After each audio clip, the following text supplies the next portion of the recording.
Ya está, iniciando grabación. Muy bien, chicos. Ahora sí, muy buenas tardes. Vamos a empezar pues la clase del día de hoy. Y con fisiología del embarazo, vamos a ver los momentos en que la gestante pues cambia, ¿no? Sus estados, sus modificaciones, ¿no? Corporales, sean locales o sean modificaciones generales en toda la evolución del embarazo desde un inicio hasta lo que es el puerperio, que dura aproximadamente 40 a 45 días según autores. Muy bien, entonces vamos a ver las modificaciones fisiogravídicas que tenemos, que vamos a tomar como definición aquella serie de modificaciones anatómicas y funcionales que abarca en mayor o menor grado y casi sin excepción a todos los órganos y sistemas de la mujer. Es una respuesta del organismo a una adaptación y mayor demanda metabólica impuesta principalmente y únicamente por el feto. Muy bien. Y empezamos con la parte de las modificaciones, ¿no? Fisiológicas con respecto a lo que son las modificaciones locales, ¿sí?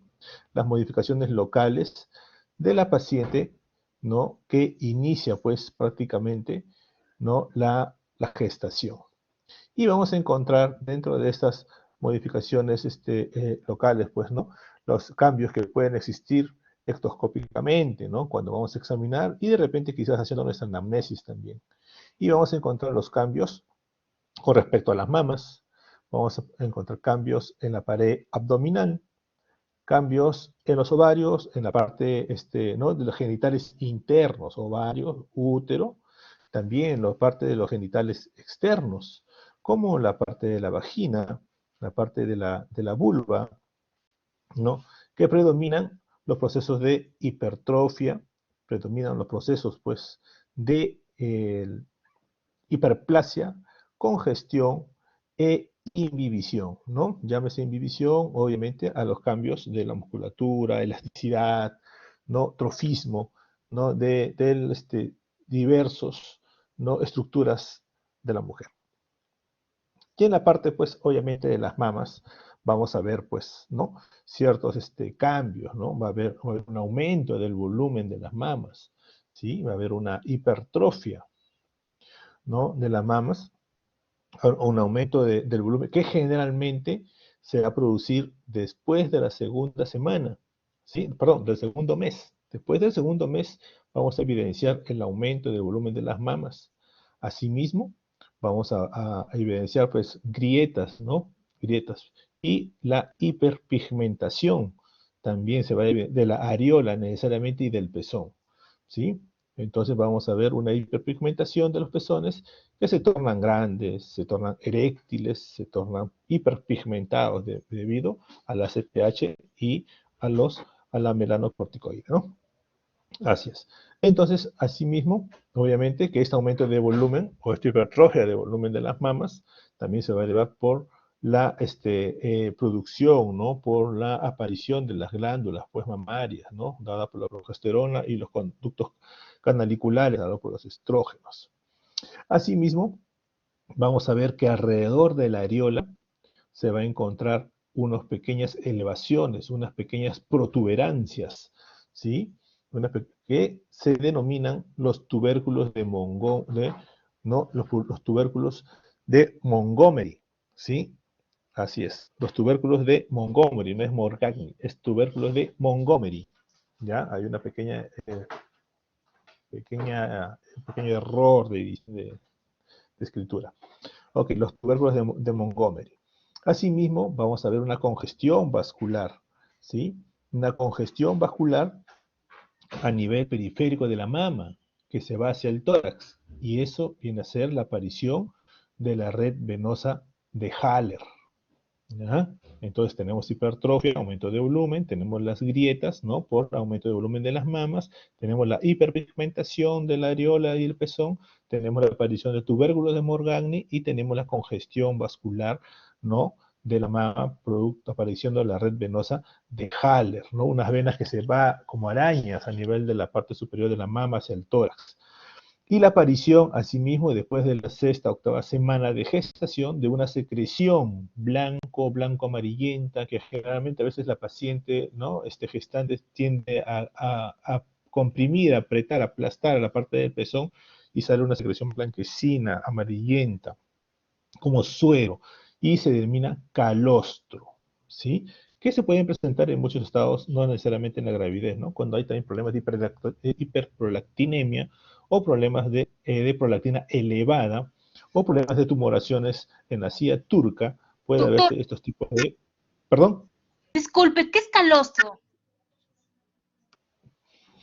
Calostro es la aparición de una secreción, ¿no? Que viene a ser la parte de los pezones, producto ¿no? de que se originan ya las glándulas mamarias y los conductos galactóforos, prácticamente viene a ser una preparación a lo que va a ser la leche materna, en otras palabras, ¿ya? Y se llama calostro, una secreción producida por, ¿no? los pezones, ¿sí? Que sale a través de los pezones. ¿Sí? Y que posteriormente eso, ya por la inhibición de la hormona prolactina, que ya se va a producir ya después del parto, ¿no? En el puerperio, al tercer día, a las 32 horas se va a producir la leche materna, por el mismo conducto donde va a salir el calostro. Se llama calostro, ¿sí? Es una pequeña secreción que se produce por los conductos galactóforos, ¿no? A la sexta u octava semana y que se puede presentar, como les digo, en diversas, ¿no? Estados que no sean, no necesariamente estados de gravidez. Entonces, obviamente, ya yendo a todo esto, también va a haber una hipersensibilidad mamaria. Y esta hipersensibilidad mamaria se denomina mastodinia, ¿no? Una especie de sensibilidad, una especie de turgencia en las mamas. Y eso se llama mastodinia, ¿sí? No es mastalgia, mastalgia es dolor en la mama, es una mastodinia, es una especie de que me molesta cuando me roza ¿no? La blusa o me roza cuando me roza el brasier, me roza, ¿no? O está muy sensible. Así es una hipersensibilidad mamaria. Perfecto. Eso es con respecto a lo que es mamas. Ok. Y así también tenemos, ¿no? Una modificaciones a nivel de la pared abdominal. Obviamente que la pared abdominal, vamos a ver, pues una pared abdominal, ¿no? La paciente empieza pues con un estado antes de su gravidez, de un abdomen plano o de repente un abdomen un poquito voluminoso, dependiendo de la condición de la paciente, y comienza a aumentar el espesor, ¿sí? Comienza a haber un aumento de volumen de la pared abdominal producto del crecimiento del volumen uterino, ¿sí? Esto va a haber un aumento de la pared abdominal, ¿sí? Va a haber un crecimiento, va a haber un aumento también del espesor, una distensión de la piel, ¿sí? Que se puede hacer brillosa, con rupturas de microestructuras de desmosomas que pueda causar después estrías, ¿sí? Esta distensión de tegumentos va a causar también un abdomen que sea un poco flácido, y producto de una sobredistensión dado por la distensión y crecimiento del útero, se ha producido una especie de diastasis de los rectos, no en todas las gestantes, sino que también se puede producir una diastasis, que es una separación, ¿no? Que no es una hernia de los rectos anteriores del abdomen. Cuando a veces la gestante se levanta, sale pues como una especie, una aleta de tiburón por la parte media del anterior del abdomen y se produce por una especie de diastasis de rectos. No es una hernia, ¿sí? No es una hernia umbilical, no es una, sino es una separación de todo la parte en línea media de los rectos anteriores del abdomen, ¿sí? Asimismo, también va a haber un aplanamiento o hundimiento hacia la parte interna del ombligo, ¿sí? Producto también de la distensión del crecimiento uterino. Asimismo, van a aparecer pues unas estrías gestacionales en la pared abdominal, ¿sí? Esas estrías gestacionales, obviamente, van a tener pues diversa coloración, ¿ya? Que van a tender a oscurecerse, haber otras que son un poquito blanquecinas, ¿no? Y que van a estar como si fueran unas arañaduras de gato, ¿no? En la parte abdominal, la parte anterior del abdomen. Asimismo, vamos a ver que en la línea media, en la parte inferior del ombligo, esa línea media que va del ombligo hacia la parte media del pubis, que se llama línea alba, se va a convertir en lo que es la línea bruna. Así es, la línea bruna, ¿ya? Entonces, miren, recuerden que la línea media del abdomen se convierte en línea bruna. Así es. Así como estas modificaciones que existen en la parte anterior, en la piel del abdomen, también vamos a ver, ¿no?, modificaciones que se producen, obviamente, que se modifican en la parte del útero. Por ejemplo, un útero ya que es grávido, obviamente, comienza a haber modificaciones con respecto a lo que es el peritoneo. Vamos a ver que el peritoneo se distiende, ¿sí?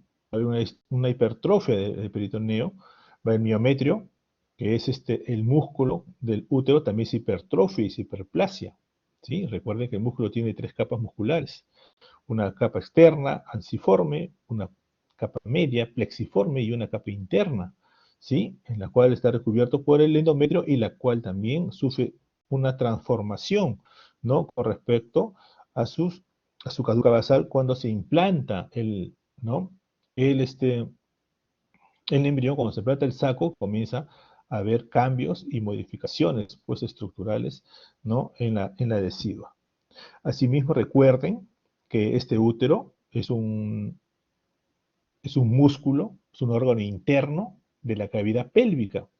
Es un órgano interno, ¿no?, en forma de una pera invertida, de consistencia fibromuscular, ¿sí?, en la cual mide más o menos unos 6 a 7 centímetros y que pesa un aproximado de unos 60 a 70 gramos, y en la cual durante la evolución de la gestación o de la gravidez, este útero llega a crecer hasta los 35 a 40 centímetros, ¿sí?, y a pesar aproximadamente entre 1 kilo y 1,5 kilos, ¿no?, de peso, y abarcando, ¿no?, un volumen de más o menos 5 litros.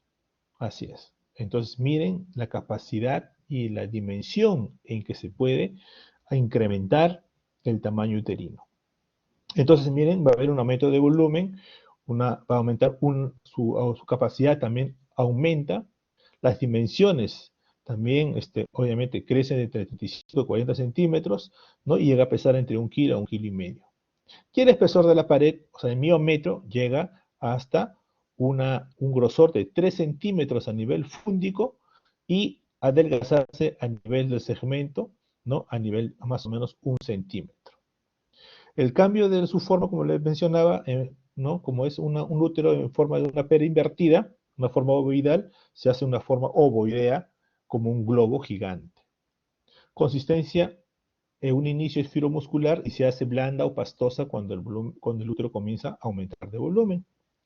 Y su situación es una situación central con tendencia a la dextrorotación, es decir, ¿no?, rota ligeramente hacia la derecha, hacia los lados, ¿no?, hacia el lado de la vena cava, ¿no?, hacia el lado venoso, hacia el lado del hígado. Sí, esa es una dextrorotación fisiológica del útero, recuerden, ¿sí? Cuando el útero comienza a crecer, tiene esa dextrorotación fisiológica, por eso que se recomienda a las pacientes, para que tengan una buena oxigenación fetal y para que no exista compresión de vasos, que siempre repose, descanse o siempre se mantenga en decúbito lateral izquierdo, ¿sí? Ok, listo. La movilidad es un útero móvil, ¿no? Normalmente es móvil, salvo que sea cesárea anterior 1, 2, 3 veces y que exista adherencias y que esté un poquito más fijo, ¿no? Y dentro de las modificaciones funcionales, ¿no?, la elasticidad es algo normal, común en el útero, y la extensibilidad, ¿no?, están bastante aumentadas por el contenido endouterino, que incluye feto, incluye placenta, incluye líquido amniótico, ¿no?, y sus anexos como el cordón umbilical. Así es. Entonces, esto es con respecto a lo que es el útero. Y vamos a tener también, ¿no?, cambios locales en lo que es la vagina y la vulva. y va a existir variaciones anatómicas, variaciones funcionales, bacteriológicas y biológicas con respecto a la vagina. ¿Sí? Entonces, en la vagina va a haber una ampliación de la cavidad, va a haber un reblandecimiento, ¿no? de la mucosa vaginal, de las paredes vaginales, y va a haber una hipertrofia de sus capas musculares, con un aumento de las papilas y los folículos de la vagina. Entonces, esa coloración azulada, esos cambios de las paredes de la vagina, con una coloración media violácea, media azulada, es el signo de Chadwick. Recuerden, chicos, el signo de Chadwick es algo bastante común y que es una pregunta frecuente, ¿sí? Tanto en la parte de anamnesis, tanto en la parte de historia clínica, en el examen, ¿sí? Entonces, el signo de Chadwick es un signo importante para evidenciar bien, ¿no?, lo que son el reblandecimiento y el cambio de coloración de la mucosa vaginal. Va a haber modificaciones funcionales, químicas, marcadas producto de la acción. Va a haber también alteraciones bacteriológicas. Vamos a encontrar que en el tercio inferior, ¿no?, van a existir gérmenes patógenos, ¿no?, de vida saprofítica, sobre todo en los 2 tercios superiores, ¿no?, los llamados famosos bacilos lácticos de Dodderley, que mantienen la acidez, ¿no?, y ese pH ácido de la vagina. Y los factores biológicos, por ejemplo, un colpocitograma, ¿no?, como en la segunda fase progestacional del ciclo con acentuado predominio de elementos cianófilos, ¿no?, que es lo normal. El colpocitograma es un estudio vaginal de la vagina para ver las células eosinófilas, que no pasan un 10%. Generalmente va a haber una coloración azulada por el pH ácido de la vagina. Y la vulva, va a haber una hipertrofia de los labios, o un aumento, un crecimiento, una congestión vulvar, va a haber reblandecimiento y un tinte cianótico con aumento vascular, que puede presentarse unas varices locales que pueden ser pronunciadas dependiendo de la paciente, ¿no?, y dependiendo también de su genética de la paciente. Asimismo, en la parte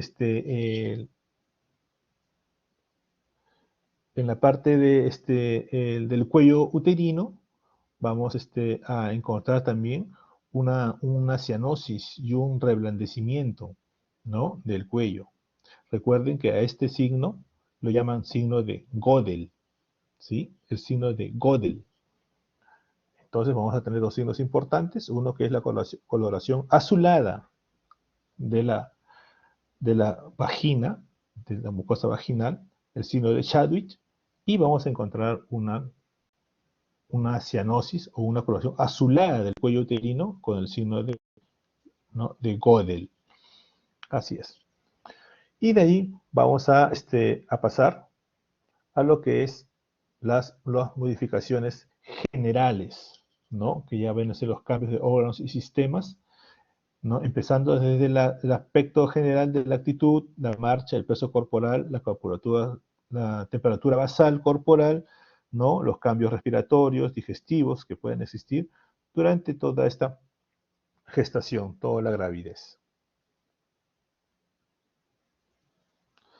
Y vamos a ver que en el aspecto general, vamos a ver que durante la gravidez, ¿no?, varía entre aquellas que no manifiestan cambios y el de las que se sienten mejor cuando no están embarazadas. Son pocas las que se tornan demacradas y psicológicamente deprimidas, aunque yo creo que los cambios físicos, ¿no?, y predominan bastante en la mujer cuando empieza a perder pues la figura, ¿no? Hay un cierto grupo de personas que tienden a, a deprimirse, ¿no? O de repente tardan en asimilar, tolerar, sobrellevar su gestación. Tanto así que un estudio refiere que un rechazo subconsciente, ¿no?, de la gestación viene a ser los náuseas y los vómitos, en la llamada hiperemesis gravídica, que ya lo vamos a conversar. Entonces, obviamente que vamos a ver modificaciones con respecto a su actitud, ¿no? Conforme la paciente va creciendo su embarazo, va evolucionando ¿no? En el embarazo, la paciente modifica su centro de gravedad, ¿sí? Las embarazadas proyectan la cabeza y el troreo, o sea, ¿no? Y la parte de la espalda hacia atrás. Y esta establece como la lordosis lumbosacra de compensación. Es decir, mientras la cabecita, pues, la barriga, la pancita, crece hacia adelante, la paciente trata de compensar, ¿no? Modificando su centro de gravedad, tirándose un poco hacia atrás y produciendo una lordosis, ¿no? Lumbosacra, la cual hace como que camine como si fuera el orgullo de la embarazada, ¿no? Hay embarazadas que se tiran para atrás agarrándose a la cintura y su barriga hacia adelante y comienza a caminar un poquito así como pato. Así Doctor, es, esa es una actitud. Sí, dígame. esta lordosis lumbosaca, ¿quién la experimenta? La madre, ¿no? La madre gestante. La madre gestante, la madre. Todas estas modificaciones lo experimenta la madre gestante. Así es, ¿sí? La actitud con respecto a su centro de gravedad, a su marcha, es de la madre. Así es, ¿sí? Entonces, obviamente es un medio de compensación, ¿sí? Con respecto, ¿no? A su centro de apoyo, ¿no? Si la pancita está hacia adelante, trata de compensar tirándose un poco hacia atrás para tratar de compensar su marcha. Entonces, es algo fisiológico. Es algo fisiológico. Así es. Entonces, su marcha de la paciente se torna lenta, pesada y algo balanceada. ¿Sí? Como les digo, comienza a caminar un poco así como pato, ¿sí? De forma lenta, agarrándose a la cintura, tirándose hacia atrás y con una barriga bien grande hacia adelante. Hay que diferenciar, pues, entonces la marcha patológica, que presenta lesión de los miembros o de la columna con una posible repercusión pelviana, ¿no? O sea, hay que tener, ¿no? Cuidado. La marcha de una paciente es normal, de la paciente gestante, muy aparte de otros problemas o lesiones que puedan existir. El peso corporal, vamos a ver que la paciente va a haber un aumento de peso corporal, definitivamente, y esto se debe, pues, obviamente, al aumento de peso que va a experimentar durante todo el embarazo, ¿no? Y uno de ellos, como les mencionaba, era el crecimiento, obviamente, de las estructuras como el útero. Así es, ¿no? En la cual va a contener en ese volumen del útero, en ese contenido uterino, va a haber un producto que va a pesar entre 3 a 4 kilos aproximadamente, va a tener líquido amniótico entre 1 litro y litro y medio, va a haber una placenta que puede pesar entre 600 a 900 gramos, va a haber la parte hemática, ¿no? Los fluidos hemáticos que va a estar circulando en todo el útero, está el cordón umbilical, y allí ya tiene un aumento, y aparte de que esta paciente, fisiológicamente, después de las 28 semanas, va a haber un aumento de volumen de aproximadamente de 25 a 30% de volumen más de su cuerpo. Quiere decir que el gasto cardíaco va a aumentar, producto de ese aumento fisiológico de líquido durante todo su periodo de embarazo. Entonces son cambios, ¿no? Fisiológicos que tiene la paciente y por ende el peso que gana la paciente durante todo su recorrido de la gestación. Así es. Tanto así que entre las 38 y 40 semanas la paciente normalmente está ganando de peso entre 8 y 12 kilos. Aunque la OPS, la OMS, refiere en su cinta métrica, en su gestograma, que lo normal es que gane peso hasta 16 kilos. Pero nosotros en los ginecobstetras durante los controles de gestación, ¿no? Tratamos de controlar, aconsejar, orientar a la paciente que no suba mucho de peso, ¿sí? Porque a veces suben demasiado de peso y después ya en el puerperio es difícil que la paciente, muy difícil que la paciente pueda recuperar su peso anterior en la cual inició, ¿no? Su gestación. Entonces, miren, aproximadamente aumentan un 20% de su peso habitual, ¿sí? Entonces, eso es algo muy importante. A la semana que precede al parto, después ya que se produce el parto, es decir, en el puerperio, por variaciones hormonales, hasta un 40% de las gestantes pueden perder alrededor de 1 kilo. Así es. ¿Sí? Oye, y ese volumen ganado prácticamente, que es líquido, comienza a fundirse mediante la micción, comienza a fundirse mediante, ¿no?, los edemas que van pasando poco a poco. Así es. Entonces miren, este peso corporal que son responsables del aumento de peso, ¿sí?, el crecimiento progresivo del feto, como ya les mencioné, la placenta, el líquido amniótico, crecimiento del útero, mamas, aumento del líquido extracelular, ¿sí? En el posparto se produce una pérdida significativa de peso por desaparición del complejo ovular, seguida de un descenso progresivo por eliminación del líquido extracelular, ¿no?, que aumenta durante su gestación. Asimismo, miren que vamos a ver una retención de agua, ¿no?, durante la gestación que representa más del 50% del incremento de peso corporal. Y acá vemos una pequeña distribución, ¿no?, del líquido con respecto, ¿no?, a su gravidez durante todo el periodo que dura hasta las 40 semanas.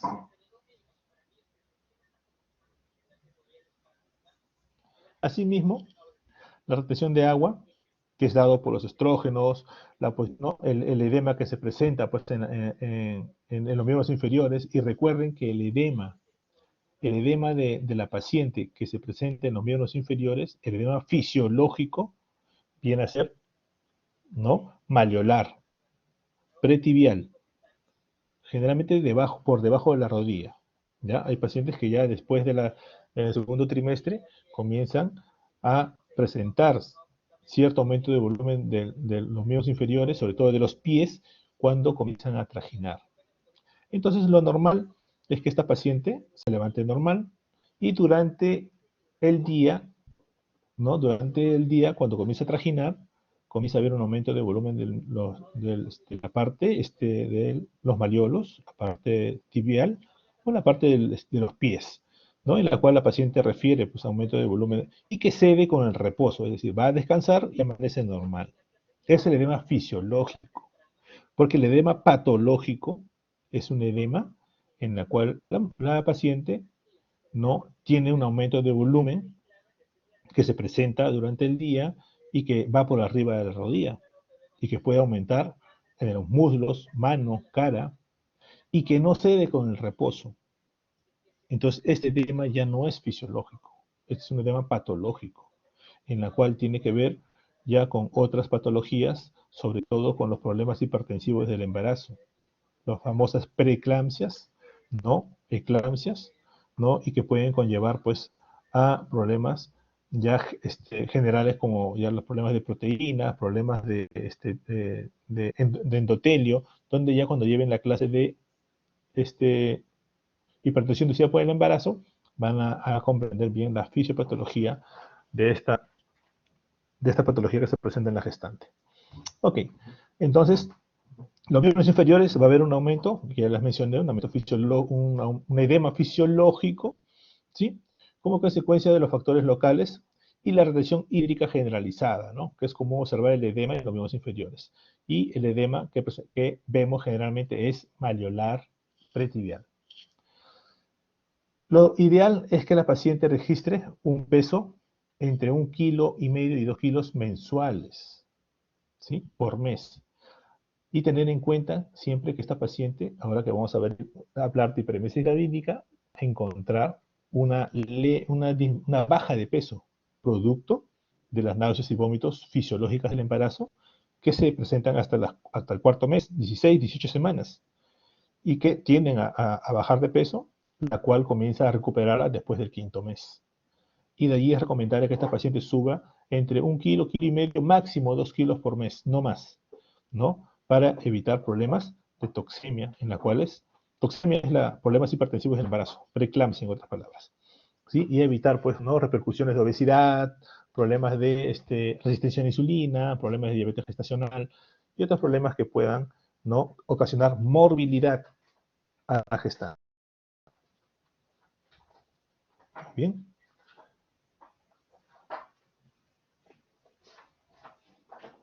Y vemos, pues, ¿no? En esta parte de la retención de agua, obviamente, en la paciente, ¿no? Siempre hay una estimulación de los receptores de volumen, ¿no? Sobre todo con el aumento de la secreción de la ADH y con el consiguiente aumento de la resorción de agua. Asimismo, va a haber un estancamiento, un éstasis de las venas, va a haber un retorno venoso muy lento, en la cual puede generar pues, edema, con disminución del volumen electivo de sangre circulante del gasto cardíaco, ¿no? Asimismo, va a haber una disminución plasmático-renal, ¿no? Y del volumen del filtrado glomerular, va a haber un aumento de la secreción de aldosterona, con una disminución de la cantidad de agua y sodio, ¿no? Y aumento de la absorción de agua, ¿no? Y sodio, en la cual puede ocasionar, ¿no? Edema. Entonces el edema generalmente es fisiológico, ¿sí? Pero cuando ya recuerden, algo chiquito nomás lo voy a explicar sobre la parte de lo que es preeclampsia, el edema que es patológico, pequeño para que puedan entender esta parte fisiológica. Cuando existe un problema de toxemia o de hipertensión inducida por el embarazo, vamos a encontrar ¿no? Unas teorías que se llaman la teoría endotelial y la teoría, pues, ¿no? De la inadecuada invasión trofoblástica, ¿no? Entonces, la parte del daño endotelial es muy importante porque va a haber problemas en el endotelio renal. Y recuerden que el endotelio renal, ¿no? Es una coladera, ¿no? La filtración glomerular es como una coladera, que obviamente que no va a permitir el paso de proteínas hacia la parte de la diuresis. No va a dejar que filtre. Por ende, las proteínas que son macromoléculas no pasan. Pero cuando existe un problema endotelial, el filtrado glomerular se daña. Entonces va a existir paso de las proteínas, se va a escapar las proteínas, ¿sí? Por la orina. Y va a existir lo que se llama la proteinuria. Así es. Entonces, al existir una proteinuria, obviamente va a haber una alteración en lo que es los vasos sanguíneos. Y recuerden que los vasos sanguíneos están, ¿no? netamente equilibradas por la presión oncótica, dada por la fuerza de las proteínas, y la presión hidrostática, dado por, ¿no? el líquido intravascular. Así es. Entonces, si tenemos una, ¿no? proteinuria o un aumento, una salida, una pérdida de proteínas por la orina, va a disminuir la presión oncótica. Entonces, la presión oncótica, que se encarga de jalar agua o hacer que el intravascular no se escape, la presión hidrostática va a vencer la presión oncótica. Y es por ende que, al haber una hipoproteinemia, producto de una proteinuria, va a haber salida del líquido del intravascular al extravascular y por ende edema. Y eso va a pasar en todos los vasos de la economía. Así es. Entonces, por ende, va a haber edema. Y tanto así que es el edema que la paciente puede llegar a la eclampsia. ¿Y qué es la eclampsia? Convulsiones tónicas clónicas, ¿no? Producto de un edema exagerado. Porque si hay vasos cerebrales, que va a haber una alteración con respecto a la presión oncótica e hidrostática, va a haber edema. ¿Sí? Va a haber un edema cerebral. Va a haber irritación. La paciente, como dice la sintomatología, va a haber tinnitus, o sea, va a escuchar un silbido en el oído, producto ¿no? de aumento de la presión arterial y aumento del edema, porque está la arteria timpánica. Va a haber problemas de escotomas o disminución de la agudeza visual, porque hay arteria retiniana. Va a haber problemas de un ardor en la parte del epigastrio, porque está la arteria epigástrica. Va a haber una hiperreflexia. ¿Por qué? Porque va a haber una estimulación de la primera y segunda motoneurona de las arterias espinales. Entonces, miren todas las patologías que puede ocasionar simplemente cuando el endotelio renal está dañado. Y eso es algo muy pequeñito de toda la fisiopatología de lo que es la toxemia, dado por las proteínas, producto de un edema patológico. Entonces, ya les mencioné algo para estimularles y puedan revisar un poquito más de lo que es toxemia. Pero en la parte fisiológica solamente es retención, ¿no? Sodio, agua, producto del aumento de la ADH, ¿sí? Aumento de la secreción de aldosterona y un edema fisiológico. Así es. Ya el edema patológico se debe por otras causas. Muy aparte de otras patologías que pueden existir, síndrome nefrótico, nefrítico nefrótico, problemas, ¿no?, de hígado graso agudo, ¿no?, del embarazo, que son patologías que se pueden confundir con ese tipo de problemas de edema, que son patologías o diagnósticos diferenciales que no entran en este caso de lo que es la parte de la fisiología del embarazo. Muy bien, sigamos. Vamos a ver las modificaciones, otras de las modificaciones generales como la temperatura corporal basal. ¿Sí? Vemos que la progesterona y sus derivados como la eticonanolona y el pregnadiol son los que provocan la hipertermia gravídica. Recuerda, la progesterona, en otras palabras, la progesterona produce una ligera elevación de la temperatura corporal, un promedio de 0.5 grados sobre la basal. ¿Sí? Los estrógenos son los que actúan anulando ese efecto, en la cual hay una corrección entre el aumento del estrógeno y el retorno de la temperatura preovulatoria hacia la segunda mitad del embarazo. Muy bien.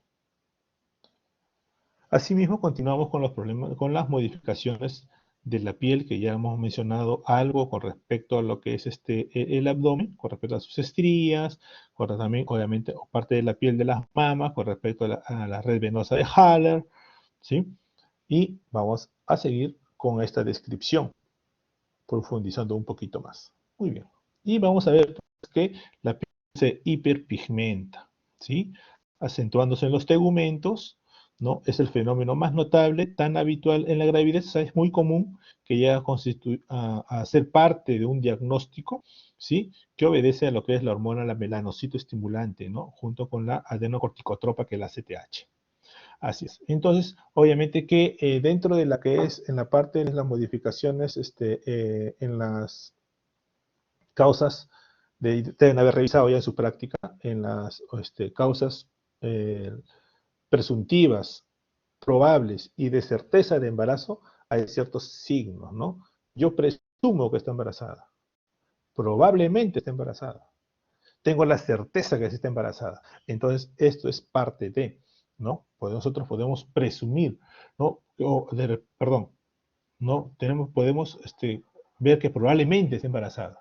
Sí, generalmente las pacientes cuando son claras, ¿no?, de color más claras, pueden haber ciertas modificaciones más notorias, sobre todo en la parte de la areola, no en la parte del pezón, la areola, ¿sí? En la parte de la media de la línea alba, que se convierte en línea bruna. Así es, pueden ser un poquito más evidentes, a diferencia que de la raza un poquito oscura, ¿sí?, donde de repente quizás se nos pueda pasar sobre todo el color violáceo de la vagina, el color del signo de Gödel, el signo de Schauer, ¿no? Se nos puede pasar un poco. Pero de repente sí podemos ver las náuseas, ¿no? La hiperplasia que nosotros presumimos, ¿no? Yo presumo que está embarazada.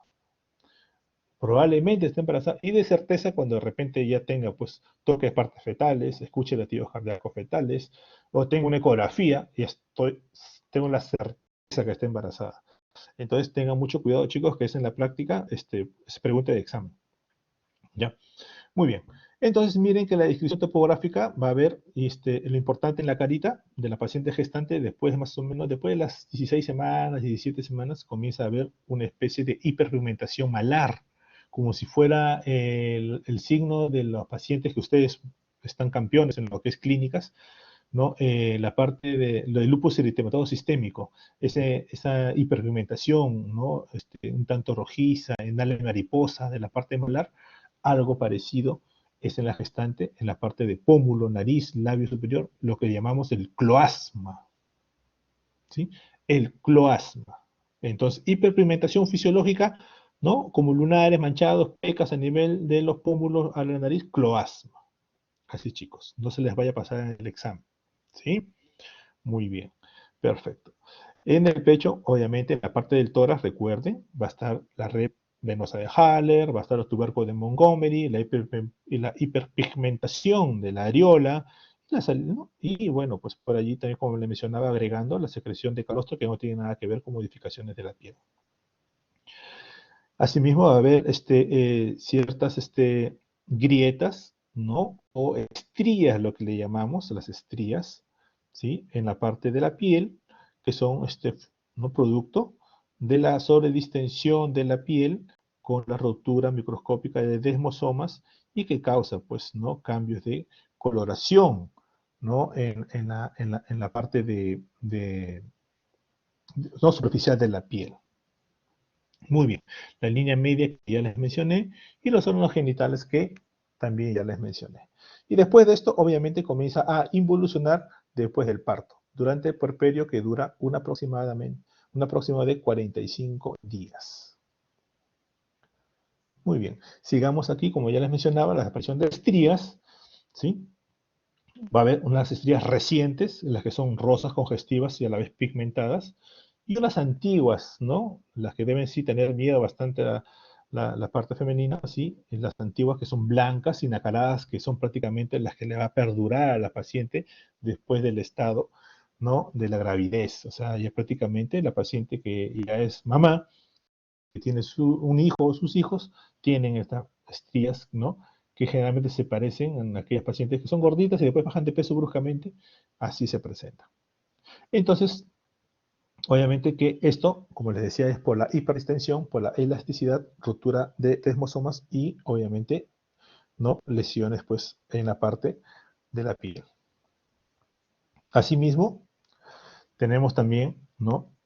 El aumento, pues, del producto del aumento del líquido, va a haber una hiperhidrosis normal, ¿sí? A nivel sobre todo de pliegues y de manos. Va a haber una hipersecreción de glándulas sebáceas, ¿sí? Lanugo, una aparición de pequeños vellitos a nivel del abdomen. Puede haber también a partir de la mama y algunas personas a nivel del rostro y de la parte del labio superior. En el tejido celular subcutáneo se forman de manifiesto los edemas, y ya les mencioné, el edema patológico y el edema fisiológico. Así es. Entonces, y sigamos pues, después de la piel, vamos a seguir lo que es músculo, el hueso, y las articulaciones, que también es muy importante, ¿sí? En la parte articular. Entonces, en la parte de lo que es la parte del músculo va a haber una hiperplasia, una hipertrofia, ¿sí? Sobre todo a nivel del músculo uterino. No es que va a ser fuerte, Superman, no. O sea, a nivel sobre todo del músculo uterino. Hiperplasia, una hipertrofia principalmente del dorso y del abdomen, ¿no? Que va prácticamente a llevar esa carga, pues, que es, ¿no? El útero a nivel de todo el piso pélvico. El hueso va a tener una cierta disposición para el crecimiento, ¿sí? De estatura de la parte de los osteofitos, lo que llaman los osteofitos gravídicos, ¿sí? Y con respecto a la articulación, obviamente va a haber se van a encontrar más laxas las articulaciones, ¿sí? Va a haber un aumento del espesor y la imbibición, o sea, va a haber una disminución, ¿no? Va a ser más elástico, más laxo los cartílagos, se llama inhibición, facilitando pues los movimientos del hueso de la pelvis, asimismo permitiendo para un futuro trabajo de parto y obviamente, ¿no? Mejorando pues para mejorar el paso de la salida de un producto que va a tener un peso más o menos de 3 a 3 kilos y medio promedio, un poquito más, un poquito menos.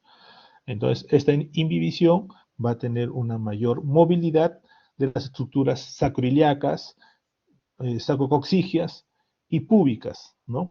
Que tienen que ver bastante con el paso del producto al estrecho superior, medio e inferior de la pelvis, ¿no? Ok.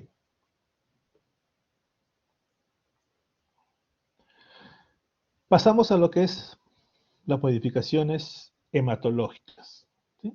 También es evidente los cambios hematológicos que puedan, que ocurren durante la gestación y que es muy, muy importante conocerlos para tenerlos en cuenta y ver, pues, ¿no? Cómo es que estos cambios hematológicos con respecto al hematocrito, ¿no? Con respecto a las células blancas, ¿no? Y respecto a lo que es la coagulación y la función inmunitaria que cumple la parte hematológica es muy importante que lo tengan en cuenta. Entonces, vamos a ver que el volumen sanguíneo total se incrementa durante el embarazo, proporcionalmente, y aumenta más el volumen plasmático que el volumen globular, modificándose la relación plasma-glóbulos. Es decir, la paciente no es que tenga una anemia, sino que simplemente que existe una hemodilución producto de un aumento del volumen plasmático que se realiza entre el 25 y el 30% después de las 26-28 semanas. Es por eso que las patologías cardíacas se presentan después de esa edad gestacional, porque una paciente cardiópata, no una paciente mujer, obviamente, cardiópata, o con un problema cardíaco, un problema de válvula o un problema, pues, del corazón, está tranquila cuando está, de repente, fisiológicamente no gestante, ¿no? ¿Por qué? Porque está soportando su volumen. Ese corazón solamente soporta su volumen porque tiene un gasto cardíaco ya dado para ella. Pero cuando existe una gestación, cuando existe la gravidez, comienza a desarrollarse, a hipertrofiarse, a crecer todos múltiples órganos del sistema, como ya hemos conversado. Y comienza, obviamente, a ganar líquido. Tanto así que después de las 26 semanas, ganan un aproximado entre el 20, 25 a 30% de volumen plasmático. Quiere decir que prácticamente, ¿no? Un tercio de su volumen aumenta. Y ese corazón que solamente está acostumbrado, obviamente un corazón patológico, un corazón que está acostumbrado solamente a sobrellevar el volumen normal de una paciente, con ese 30% lo descompensa. Es por eso que las pacientes cardiópatas, ¿no? Cuando gestan, tienen las complicaciones y comienza a haber problemas de insuficiencia cardíaca, ¿sí? Las pacientes están disnéicas, no toleran el decúbito, no están sentadas, entonces comienza a haber problemas donde tenemos que a veces interrumpir la gestación para valorar y salvaguardar la vida de la madre, ¿sí? Entonces, o en todo caso tratamos de madurar pulmón este producto, tratamos de hacer sobrellevar a esta paciente en conjunto con cardiología, cirugía de tórax, intensivistas y los ginecobstetras para tratar de ver de la mejor manera sobrellevar al máximo la gestación. Porque recuerden que el útero es como una incubadora fisiológica que es lo mejor para que el producto esté allí. Pero a veces la descompensación materna descompensa también al producto. Y a veces tenemos que interrumpir la gestación para salvaguardar la vida de ambos, y sobre todo la de la madre. Entonces, esto es el volumen, recuerden, el volumen plasmático aumenta entre el 20 al 30%, ¿sí? Ok.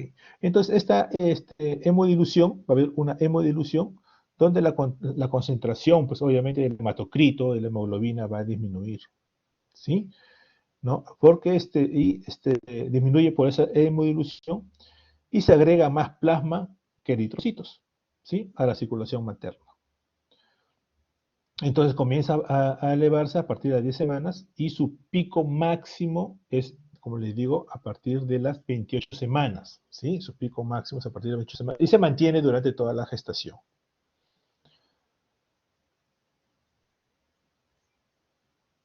Entonces, vamos a ver que una hemoglobina con valores normales, ¿no? En la literatura dice de 14 a 15, de 13 a 16, ¿no? Acá nosotros en las guías lo tenemos de 13 a 14, ¿no? Gramos por decilitro, y hematocrito lo tenemos entre 33, 36, ¿no? 39, algunos autores, ¿no? Por ciento. Así es. Pero esto comienza como digo, a disminuir por la hemodilución, ¿sí? Por la hemodilución del líquido intravascular, pero generalmente nosotros recibimos a la paciente y lo estamos considerando normal en nuestras guías a partir de 11 miligramos, ¿no? Por decilitro de hemoglobina o 33% de hematocrito, ¿no? Así es. Entonces, estas pacientes que tienen hasta 11 gramos lo consideramos normal. Por debajo de 11 gramos ya lo estamos considerando como una anemia. ¿Ya? Recuerden, chicos, ya no es que 11 sea anémica, ya lo estamos considerando normal porque en nuestro el país 11 gramos prácticamente lo estamos considerando normal. Por debajo prácticamente estamos considerando una anemia severa cuando está por debajo de 7. Es decir, y recuerde que nuestra población tiene como un factor tiene anemia crónica. Quiere decir que está acostumbrada, está caminando con porcentajes bajos de hemoglobina, de hematocrito, perdón, ¿sí? O niveles bajos de hemoglobina.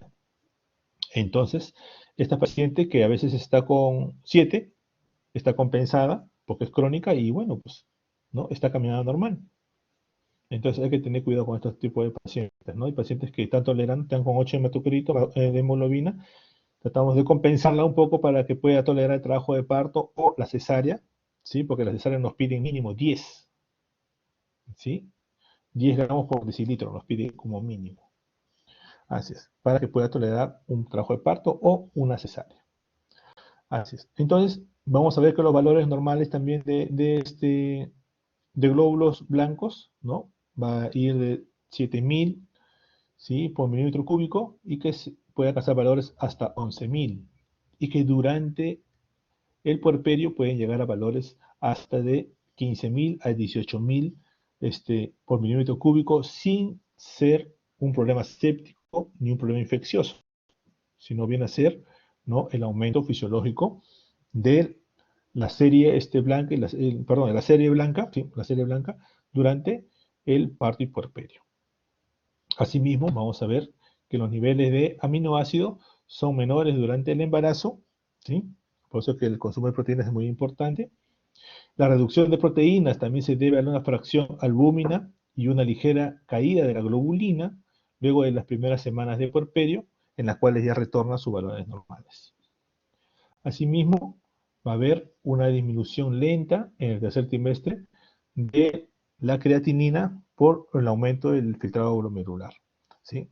Una creatinina en una paciente gestante tiene que ser menor de 1, ¿sí? Lo normal, ¿sí? Menor de 1. Lo ideal, que sea menor de 6.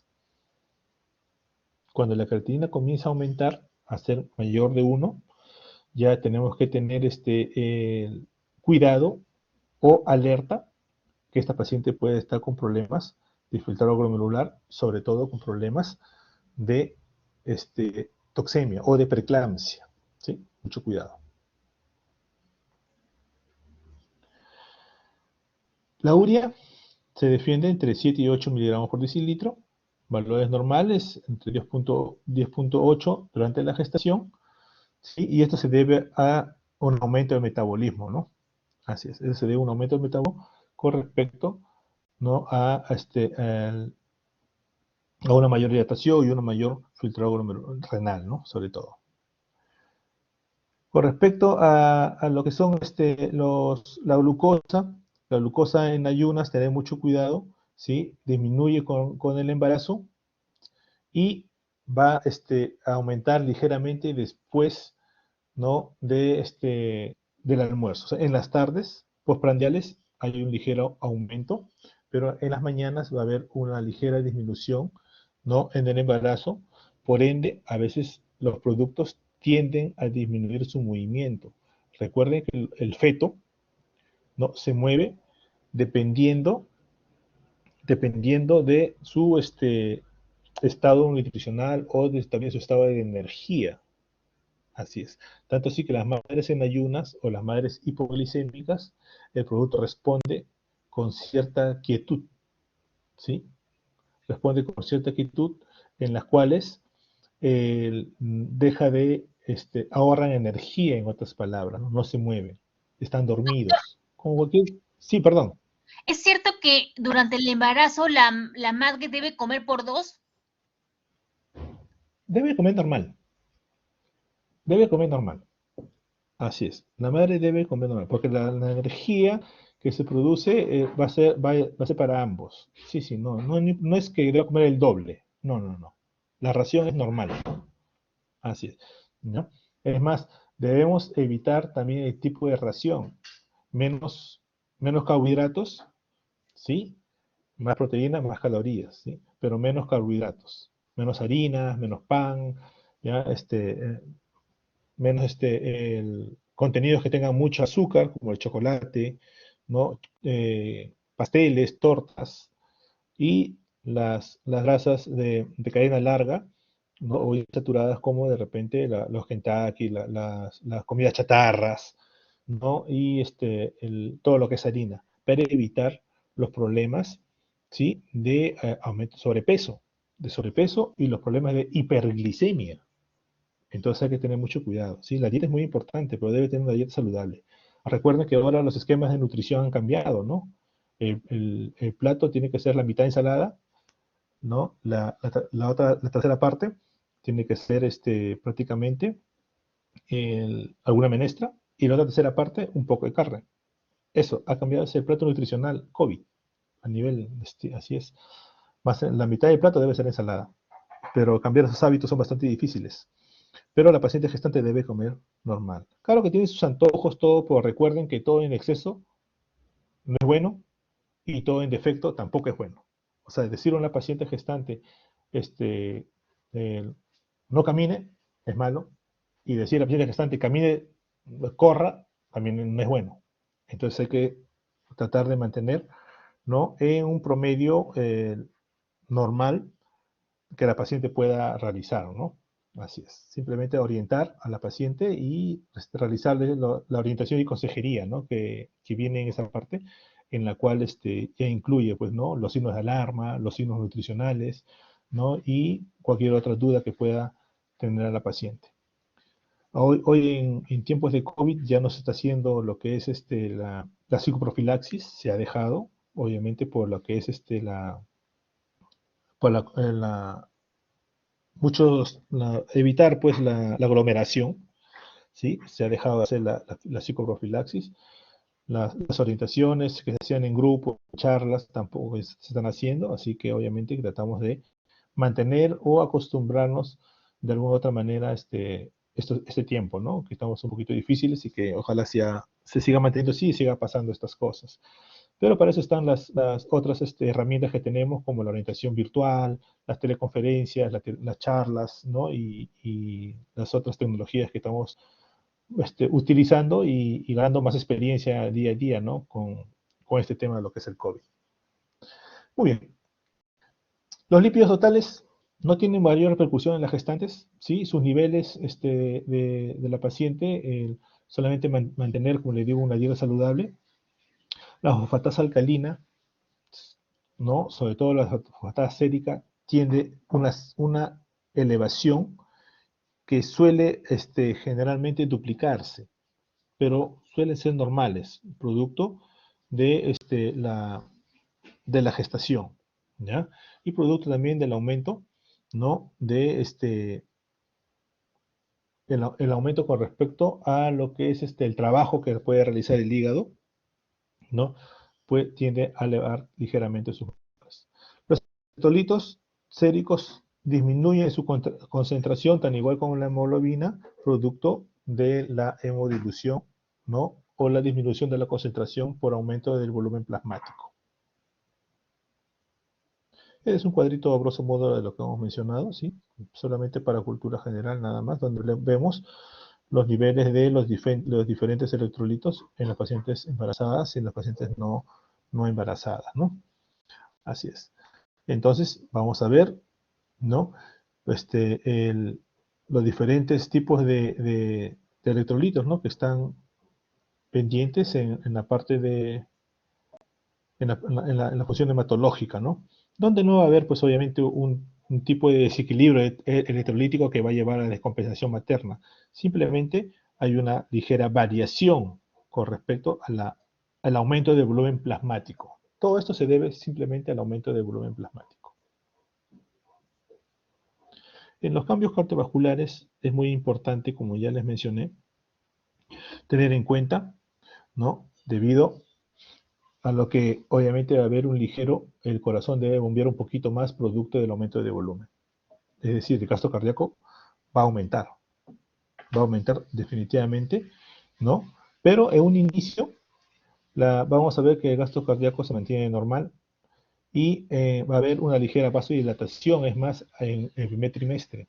¿Sí? Cuando empieza la gestación va a haber una pequeña vasodilatación, ¿no? vascular, en la cual hace que la presión arterial suele disminuir, ¿no? durante el primer y parte del segundo trimestre, producto de la vasodilatación fisiológica que existe, producto de la progesterona. ¿Sí? Recuerden que la progesterona es un inhibidor de musculatura lisa, ¿sí? Hace que sea lento, ¿sí? Más elástico. Entonces, y esto obviamente va a haber una ligera recuperación, hasta una ligera elevación de la presión arterial durante el tercer trimestre. Así es, va a haber una recuperación hasta una ligera elevación de la presión arterial. Y esto es debido, pues, ¿no? Como les digo, ya que la resistencia vascular comienza a aumentar por la disminución de la progesterona. Entonces, miren, vamos a ver, obviamente, que el volumen minuto va a aumentar, el gasto cardíaco aumenta definitivamente, y por ende la frecuencia cardíaca, el volumen sistólico también aumenta. Asimismo, la diferencia arteriovenosa de oxígeno va a disminuir, la presión arterial, ¿no? Se modifica en el primer trimestre, comienza a disminuir y se mantiene después del tercer trimestre. Y la resistencia periférica, ¿no? o vascular disminuye en el primer trimestre y se mantiene durante el tercer trimestre. Entonces, miren que tan importante viene a ser esta parte de cardiovascular, ¿no?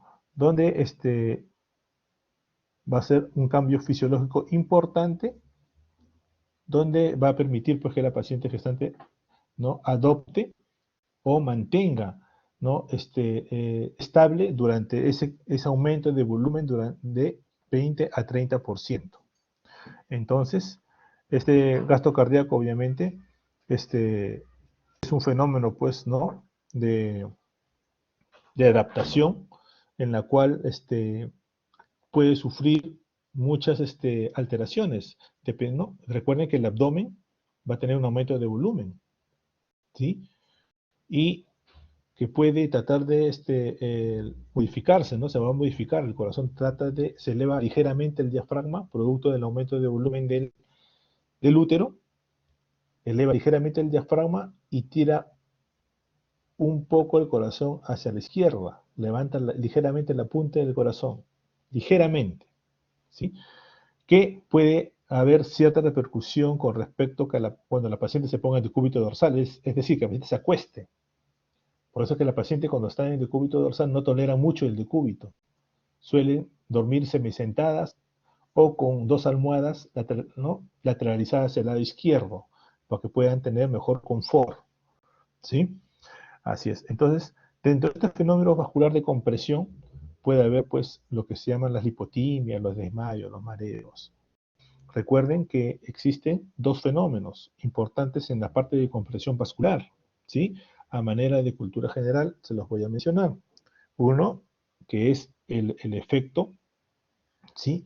de Poseiro, y uno es el efecto del síndrome de vena cava. ¿Sí? Recuerden, hay dos formas de compresión, el síndrome de vena cava y el efecto Poseiro. El síndrome de vena cava, como su nombre lo dice, compresión de la vena cava. Y el efecto Poseiro es el decúbito dorsal o decúbito supino por compresión de la arteria aorta. ¿Sí? Obviamente que la compresión de la arteria aorta causa un poquito más de sintomatología, la paciente siente desvanecerse, trata de recuperar rápidamente, trata de sentarse o cambiar de posición inmediatamente, y va a haber pues cierta con tendencia al desmayo, puede haber ¿no? cierta alteración. El cambio, el decúbito lateral derecho por compresión de vena cava, ¿no? va a haber parecido a un síndrome Poseiro, a un efecto Poseiro, pero no tan intenso. Va a haber mareos, sensación de náuseas, ¿no? La paciente suele tolerarlo, pero no es tan paradójico como si fuera el efecto Poseiro, ¿no? Así es. Muy bien. Entonces vamos a ver, como les mencionaba, el desplazamiento del corazón, como ya les mencioné. El electrocardiograma, para los que les gustan bastante las gráficas, puede comprobarse una desviación eje eléctrico hacia la izquierda y onda T y segmento ST aplanados. Menos frecuentes son el bajo voltaje del complejo QRS y la aparición de las ondas Q profundas. Para los que les gustan bastante el electrocardiograma, es algo que de verdad que no es muy fuerte, la parte de lo que es el electrocardiograma, así que se los menciono como cultura general. Ya se lo dejo esto para los cardiólogos. Muy bien. El aparato respiratorio. También hay modificaciones muy importantes, así como existen modificaciones cardíacas, también existen modificaciones importantes en el aparato respiratorio. Aquí en el aparato respiratorio vamos a encontrar, pues, ¿no? Siempre, después de las 20 semanas, ¿no? Hay un aumento de la ventilación alveolar, ¿sí? Por el incremento del volumen minuto respiratorio, determinado por un mayor aumento del volumen corriente sin modificarse la frecuencia respiratoria. En otras palabras, a mayor aumento, a mayor volumen abdominal, obviamente, ¿no? Va a haber una compensación con respecto a lo que es la ventilación. La oferta de oxígeno supera la demanda y hay una verdadera hiperventilación. A veces la respiración se hace consciente, ¿no? No es una pseudodis. La paciente respira, pero no siente que respira rápido, pero obviamente aumenta, ¿no? Hasta un 20% su respiración. La presión de CO2 alveolar disminuye significativamente, obviamente por la hiperventilación, ¿no? Que predomina el tipo respiratorio costal sobre el abdominal. Así es, ¿ya? Entonces, miren cómo este tipo de respiración, producto de un aumento, ¿no? Del volumen abdominal, producto de crecimiento uterino, comienza a elevarse también igualmente el diafragma, ¿sí? Se eleva ligeramente el diafragma, casi más o menos 4 centímetros hacia arriba, ¿sí? Haciendo que la caja torácica, ¿no? Aumente en casi 2 centímetros, ¿sí? Y su circunferencia prácticamente torácica aumenta en casi 6 centímetros, para compensar su volumen minuto. Así es. Entonces, recuerden que la capacidad funcional residual y el volumen residual de aire están disminuidos. Así es.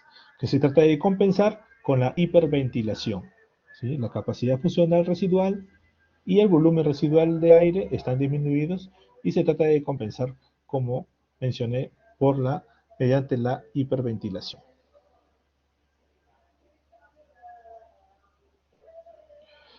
Asimismo, en la parte respiratoria, ¿sí? Vamos a encontrar también dos efectos importantes. Recuerden, así existen dos fenómenos importantes en la parte cardiovascular, ¿no? El efecto Poseidon y el síndrome de vena cava.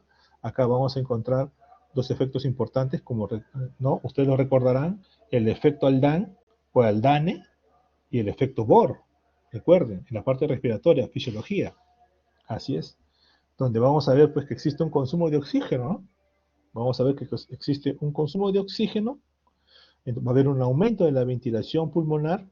Entonces, obviamente, al haber un aumento de la ventilación, mayor oxígeno y por ende disminución de la presión de CO2. Y de manera paradójica, pues se produce una ligera disnea, ¿sí? Compensatoria. Entonces, esta disminución de presión de oxígeno, de CO2, perdón, esta disminución de presión de CO2 materna facilita el transporte del CO2 del feto a la madre. Y este es el efecto Aldán o Aldane. Repito, el consumo de oxígeno está aumentado más o menos en 20%, ¿sí? Debido a un aumento, una elevación del diafragma, producto de un aumento del volumen, producto de un crecimiento uterino, entonces aumento del oxígeno producto de una hiperventilación. Este aumento de la ventilación produce, por ende, una disminución de la presión de CO2. Y paradójicamente, obviamente, pues se produce una disnea ¿no? fisiológica. Esta disminución de la presión de CO2, que es materna, obviamente, va a facilitar que el transporte del CO2 del feto a la madre se produzca. Y este es el efecto Aldán. A la inversa, para compensar entonces este aumento de la presión de oxígeno y por ende una disminución de la presión de CO2, ocasionando una alcalosis respiratoria, ¿sí? Vamos a ver que el bicarbonato decrece unos puntos, 2, 3 puntos, siendo lo normal 26. Va a decrecer hasta 23, 22 milimoles. Como resultado, el pH, ¿no? se encuentra ligeramente aumentado. Entonces se incrementa la afinidad de la hemoglobina materna por el oxígeno. Mayor hiperventilación, disminuyendo la capacidad de liberación, y este viene a ser el efecto Bohr. Les repito, para compensar una alcalosis respiratoria producto de un aumento de la presión de oxígeno o del oxígeno con una disminución de la presión de la concentración de CO2, ¿no? Y por ende un leve descenso del bicarbonato, ¿sí? El pH sanguíneo se encuentra ligeramente aumentado, va a haber un incremento de la afinidad de la hemoglobina, obviamente materna por el oxígeno, y disminuye obviamente la capacidad de liberación. Y es el efecto Bohr. Y esto, recordando un poquito más y haciéndole la vida un poquito más imposible para ustedes, esto es lo que se llama la curva de disociación de la hemoglobina. ¿Recuerdan? La curva de disociación de la hemoglobina para la derecha o a la izquierda. Así es. Entonces, cuando un pH está aumentado, actúa el 2,3-difosfoglicerato, que contrarresta el efecto Bohr. Entonces, por ende, desvía la curva de la hemoglobina, de la disociación de la hemoglobina, hacia la derecha. Y esto facilita que el paso del oxígeno se dé al feto, a la inversa del efecto Aldán. Entonces, recuerden, esto es fisiopatología, nada más, no estoy inventando nada. Así que esto es algo que es un dato que te doy, es lógica nada más, ¿no? ¿Sí? Lo que estamos produciendo con respecto al oxígeno, cómo es que el CO2, ¿no? facilita del feto a la madre y cómo es que el oxígeno pasa, ¿no? de la madre al feto. Así es. Ok. Doctor, Sí, dígame. disculpe, ¿en qué consistía el efecto Bohr? No lo entendí muy bien. Listo. Ajá. Es con respecto a lo que es la parte, al haber un aumento de oxígeno, va a haber una disminución de CO2. Al haber un aumento de oxígeno, va a haber una alcalosis respiratoria. Por ende, el bicarbonato disminuye unos puntos, ¿sí? Entonces el pH sanguíneo, que se va a encontrar ligeramente aumentado, ¿sí? va a incrementar la afinidad de la hemoglobina materna por el oxígeno. Y por ende va a disminuir la capacidad de liberación, o sea, no va a soltar el oxígeno. Y este es el efecto Bohr. La fijación de la hemoglobina por el oxígeno, nada más. ¿Sí? Sí, doctor. Gracias. Listo, muy bien. Muy bien, chicos. Así que cuidado con el efecto Aldán en la pregunta de examen, chicos. ¿Ya? Perfecto. Muy bien. Sigamos. Estamos acabando, chicos. No se preocupen. Con fe. A la parte digestivo. Es muy importante. El aparato digestivo también tiene sus cambios. También tiene sus cambios muy importantes, en las cuales, obviamente, vamos a evidenciar, ¿no? Sobre todo, primero, antes de entrar a la parte sistémica, vamos a ver cómo esta parte digestiva, pues, ¿no?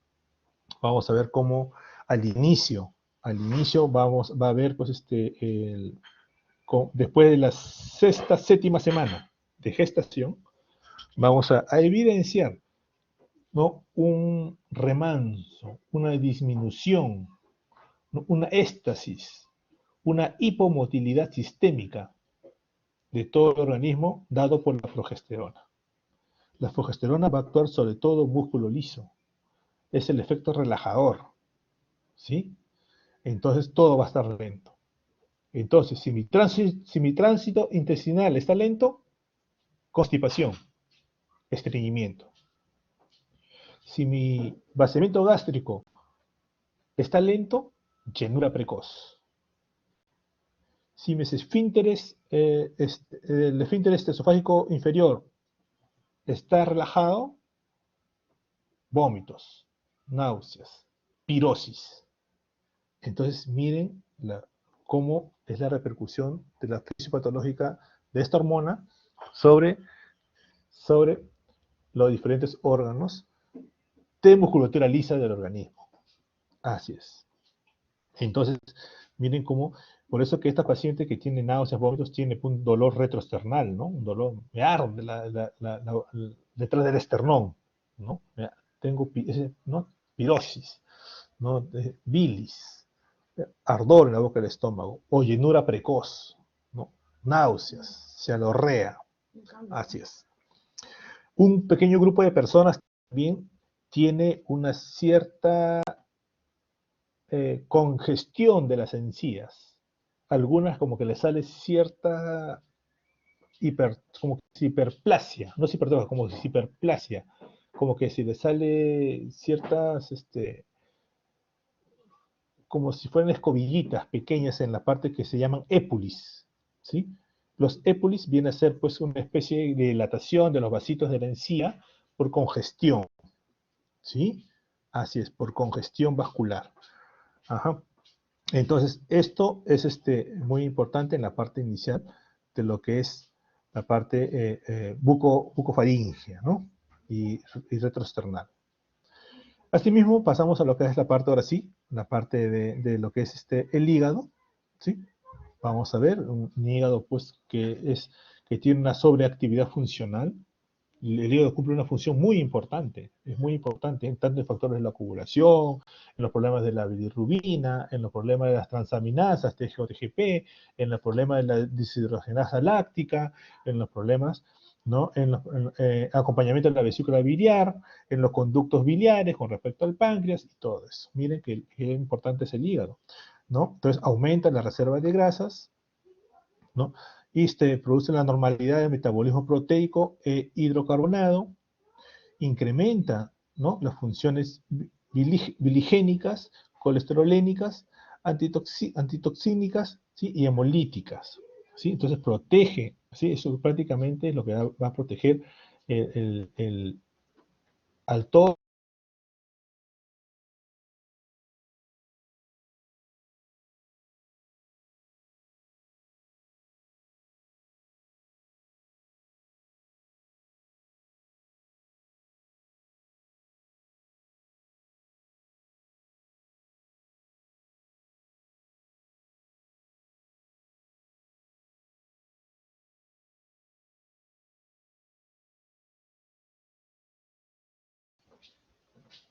Chicos, disculpen, creo que se me fue un rato la red. La red, ya, Sí, listo, te llegamos. escuché. Sí, llegamos. Listo, entonces, por eso que el hígado tiene una función de desintoxicación importante. Por eso que en la preeclampsia, en los problemas hipertensivos del embarazo, se afecta el hígado, se daña el hígado. Entonces comienza a subir los problemas de el pánico hepático. Las transaminasas comienzan a subir. Comienza a elevarse los problemas de la bilirrubina, total fraccionada, directa e indirecta. Comienza a elevarse el DHL y obviamente comienza a haber problemas, alteraciones de la coagulación. Entonces, miren qué importante. Y diagnóstico diferencial, el síndrome, el hígado graso agudo del embarazo, que también cursa parecido, pero es un poquito más fulminante, ¿no? Y es causa de muerte, ¿no? De morbimortalidad materna. El hígado graso agudo del embarazo es fulminante, como que te fulmina el hígado y deja de funcionar. Así es muy importante como diagnóstico diferencial con respecto a las preeclampsias. ¿Ya? Así es. Entonces miren qué tan importante es la parte hepática con respecto a sus reservas. La vesícula biliar también. Si genéticamente esta paciente está predispuesta a hacer un problema vesicular a los 40 años, ¿sí? Porque mi mamá, mi abuela y bueno, pues todos han sido operados de vesícula a los 40 años, ¿sí? A veces los varones son un poquito más tardíos, ¿no? 60 años, 50 años. Pero esta paciente, cuando gesta, ¿no? Y producto de una atonía, producto de una hipoquinesia, una hipomotilidad, ¿no? Un éxtasis biliar, se produce pues mayor incidencia de la aparición de cálculo de colesterol, ¿no? Que hace que la paciente, si está predestinada a tener a los 40 años un problema de colecistectomía, lo hace después del parto, después de su embarazo. 1, 2, 3 años, ya están con su colelap. Así miren que tan importante es también la función de la vesícula. Las pacientes no incrementa bastante, ¿no? La aparición de litiasis, sobre todo los cálculos de tipo de colesterol. Entonces, lleven bastante eso bastante en cuenta. ¿no? En los problemas de cólico biliar. Y obviamente que los dolores biliares, pues, ¿no? Son causas de emergencia, pues, ¿no? A los cirujanos no lo dejan dormir de madrugada, porque generalmente de madrugada aparecen estos pacientes. ¿Qué hacer cuando viene una gestante con problemas biliares? Sintomáticos, salvo que se vuelva una colecistitis, un problema, una coledocolitiasis agudo, que hace que se tenga que intervenir de emergencia, ¿no? A la paciente. El páncreas es una función muy importante. El páncreas sí que hay que cuidarlo bastante siempre, ¿no? A pesar que abusamos mucho de ellos, pero el páncreas tiene como función conservar, ¿no? La actividad, ¿no? De la parte amiolítica, ¿no? Con disminución proteolítica y lipolítica, ¿no? O sea, la parte enzimática, en otras palabras, ¿no? La parte proteolítica y lipolítica. Así es. Y una función interna con un marcado aumento de los islotes de Langerhans, ¿sí? Con una ligera hipersecreción de insulina. Así es. Entonces, el páncreas sí cumple una función. Recuerden que un inicio de la gestación, ¿no? Cursa con una ligera hipoglicemia y después del segundo trimestre ya entra en un problema de hiperglicemia. Descartar los problemas de diabetes gestacional después de las 28 semanas, donde se puede realizar, ¿no? Producto de una hiperplasia pancreática puede haber problemas de resistencia a la insulina y problemas de diabetes gestacional, ¿no? Es parte de un cribado de descarte que se presenta siempre a esa edad gestacional. Muy bien. Después de la parte digestiva, vemos, ya falta poco, ¿no? Vamos a correr un poquito más, chicos. Algo ligero. No quiero saltearme la parte de lo que es la parte del sistema urinario, sí, que es muy importante la parte del sistema urinario también que nos acompaña, pues, en esta parte de lo que es las modificaciones generales, ¿no? De la gestación. En la parte de la función urinaria, recuerden que tiene su función de filtración, ¿no? Que es muy importante, ¿no? Va a haber un aumento de filtrado glomerular. Recuerden eso, 50% del aumento de filtrado glomerular. Va a aumentar en casi 50%. ¿Sí? Puede haber una glucosuria, proteinuria, pero es mínima. No tanto así como para llevar una hipoproteinemia. Sí va a haber una glucosuria y una proteinuria, pero sin presencia de enfermedad. Recuerden eso. ¿Sí? Lo fisiológico. Va a haber ¿sí? Y va a haber un ligero pues, aumento de longitud discreta de riñón para cumplir las funciones de filtración, pues, ¿no? Así es. Entonces, vamos a ver que esta parte urinaria es muy importante, ¿no? Y que en la cual va a conllevar a una paciente a la nicturia, producto de un crecimiento del útero que va a comprimir hacia la parte adelante a la vejiga, haciendo que la paciente pueda, tenga una disminución en la capacidad de contener orina, ¿no? Producto de esa compresión. Y va a hacer que la paciente vaya varias veces al baño. Nicturia fisiológica, lo que le llamamos. ¿Sí? Así es. Y también no quiero pasar por alto, es también una parte muy importante del sistema endocrino, sobre todo lo que es la parte de la tiroides. ¿Sí? La parte de la tiroides también presenta un ligero incremento moderado por una hiperplasia glandular. ¿Sí? Apunten muy bien, chicos, la tiroides siempre presenta un incremento moderado de la hiperplasia glandular, ¿no? Va a haber un ligero aumento de la T4, ¿sí? Más o menos a nivel de la octava semana.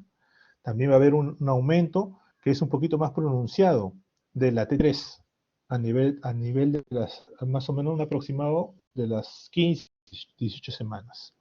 ¿No? Un ligero aumento de la tiroides, un bocio significativo, pero es fisiológico, no es algo, pero de todas las patologías de la tiroides, tengan mucho cuidado con lo que es el hipertiroidismo. El hipertiroidismo, que puede causar una tormenta tiroidea, son causas de muerte fetal súbita, ¿sí? Y que hemos tenido, pues, desenlaces fatales con hipertiroidismo. Mucho cuidado con los problemas de hipertiroidismo, ¿no? Entonces recuerden, bocio fisiológico, aumento de T3, T4 fisiológicos, T4 a partir de las 8 semanas, T3 después de las 15 semanas, ¿no? Así es. Y para cerrar con broche de oro, nos vamos pues a la parte del sistema nervioso, ¿sí? De la cual no tiene por qué sufrir repercusiones, salvo que tenga un problema, ¿no? De una noxa, como un problema hipertensivo del embarazo, ¿sí? O un problema de hipertensión no controlada que pueda llevar, o una hipertensión arterial crónica que pueda tener un aneurisma, una malformación arteriovenosa que pueda producir ¿no? Problemas, accidentes cerebrovasculares, ¿no? Así es. Va a haber una inestabilidad y desequilibrio fisiológico, ¿sí? Náuseas, mareos, ¿no? Progesterona, compresión, vena cava, compresión de vena cava, compresión, efecto poseiro, ¿no? Puede haber ciertas, ¿no? Inestabilidad fisiológica, producto de todas esas fisiologías que hemos mencionado. Los cambios psíquicos va a depender de la paciente. Se van a encontrar con pacientes esquizofrénicas, pacientes con muchas alteraciones de personalidad, de conducta, ¿no? Va a haber un efecto que se llama el síndrome PICA, ¿sí? Que es de la arteria cerebral posterior inferior, en la cual la paciente puérpera tiene, o gestante, tiende a comerse arena, ¿sí? A comerse cosas que no son comestibles. Generalmente, arena, tierra, piedritas, comienza a comer la paciente, ¿no? Muy aparte de lo que es la tricosis, ¿no? Así es. La tricofagia, que no tiene nada que ver, pero hay un síndrome que se presenta en puérperas y inicio de la gestación que se llama el síndrome de arteria cerebral posterior inferior, que es el síndrome PICA, ¿no? Encefalograma también para los famosos, los neurólogos, futuros neurólogos que quieran ver, ¿no? Va a haber alteraciones, ¿sí? Pero muy parecidas a la epilepsia con respecto a lo que es el sueño, ¿no? Generalmente dice que el encefalograma se parece mucho a la paciente que está posictal, ¿no? Han convulsionado ya, así, duermen de esa manera, ¿no? Así es. Muy bien. En la vista, el fondo de ojo es normal, ¿sí? Y dices, doctor, ¿por qué pedimos a una preeclampsia fondo de ojo? Claro, porque yo quiero ver la agudeza de la enfermedad. Porque un problema hipertensivo crónico, ya hay venas retinianas tortuosas. Un problema hipertensivo agudo, todo es anormal. O sea, no tiene por qué cambiar, ¿sí? El oído disminuye la agudeza normalmente en un inicio por aumento de volumen ¿no? de vascular, obviamente, plasmático. Va a haber como que se va a sentir un poquito hinchada, ¿no? Pero es fisiológico. En el gusto, un inicio, obviamente va a haber ciertas perturbaciones caprichosas y groseras de la alimentación. En un inicio, ¿sí? Se vuelve muy exquisita, ¿no? Algunas exageran, pero es fisiológico. En el olfato suele haber ligera hiposmia, hipersensibilidad de rechazo para ciertos olores, definitivamente, y por eso lo va a llevar a cambio de humor, ¿no? A irritabilidad, ¿no? Y por ende, náuseas, vómitos, y que ya vamos a pasar a lo que es hiperemesis gravídica. Y una ligera disminución de la agudeza visual, ¿no? Así es. Entonces, eso es fisiológico. Muy bien, chicos. Pasamos, antes que nos venza la hora, a lo que es la parte de lo que es la hiperemesis gravídica, ¿sí? Vamos a ver. En la hiperemesis gravídica, vamos a ver lo que dice, ¿no? Hay tres momentos, ¿no? Tres momentos. Ay, perdón, un ratito. Se me fue. En la epimesis gravídica es lo que llamamos la emesis gravídica, ¿no? Entonces, ¿qué es la emesis gravídica? La emesis gravídica viene a ser las náuseas y vómitos normales del embarazo, fisiológicos del embarazo. ¿Y qué es la epimesis gravídica? Son las náuseas y vómitos incoercibles del embarazo, ¿sí? Que ya no son normales, son incoercibles del embarazo. La hiperemesis gravídica, manejo ambulatorio, ¿sí? Hiperemesis gravídica, Doctor, tratamiento, ¿no? Sí, dime. no se ven sus diapositivas. Sí, está cargando, estoy haciendo la introducción, no te preocupes. Así, doctor. Así es. No te preocupes. Muy bien.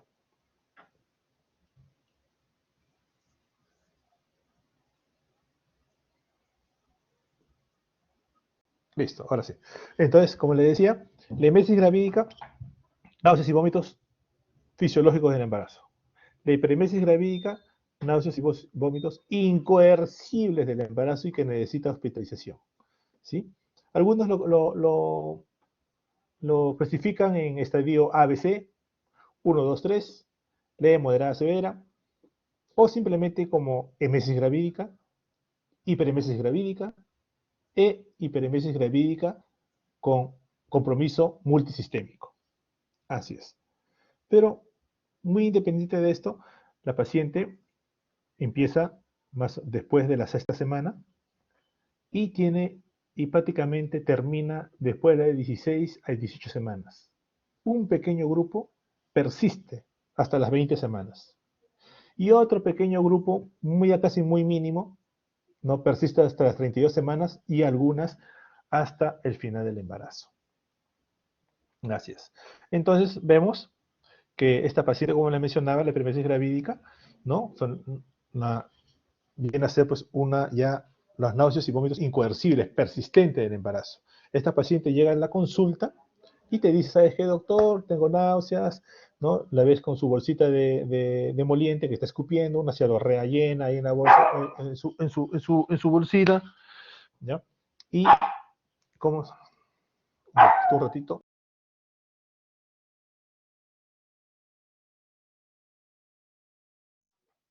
Listo, se me escapó. Ya. Entonces, vamos a ver una paciente que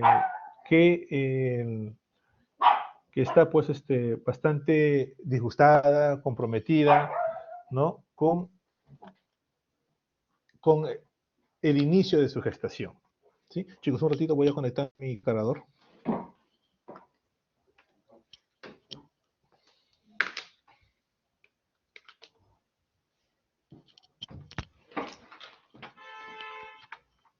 Ya está, listo. Muy bien. Entonces, el paciente que llega primero a la consulta por un problema de emesis, por ejemplo, un estadio 1, A o simplemente emesis. ¿Sabes qué, doctor? Tengo náuseas, todo me da asco, no tolero la comida, me lleno rápidamente, vómito bilioso, generalmente en las mañanas, en las noches me arde la boca del estómago. Entonces, es algo ambulatorio porque obviamente tiene criterios que todavía no es de hospitalización. Y acá les menciono, criterios de hiperemesis gravídica. Así es. Criterios de hiperemesis gravídica. Son 3 criterios importantes. 1, hemoconcentración. Así es. Porque esta paciente que viene a la consulta y que viene con un problema de emesis gravídica, es una paciente que está bastante angustiada, pero le estás dando una medicación prácticamente de orientación, de consejería, un tratamiento sintomático, en otras palabras, ¿sí? ¿Y cuál es el tratamiento de una emesis gravídica? ¿Sabe qué, señora? No se preocupe, usted trate de evitar los olores que no le guste, ¿sí? Esconda todo lo que no le guste, la colonia, el talco, todas esas cositas, guárdelo, no trate de estar ahí. Y algunas les irrita desde que cuando le ve también al esposo, dele vacaciones al esposo, no hay ningún problema. Así es. Poca luz, ¿sí? Que su cuarto tenga poca luz, poca bulla, ¿sí? Hay personas que tienen niños y no puede estar tranquila y los vómitos aumentan, se irritan más, explotan más. ¿Sí? Evitar las vitaminas, si está tomando su sulfato ferroso, está tomando sus vitaminas que son una tableta que parece un ladrillo, le va a dar más náuseas, más vómitos, entonces suspender todo tipo de vitaminas, ¿sí?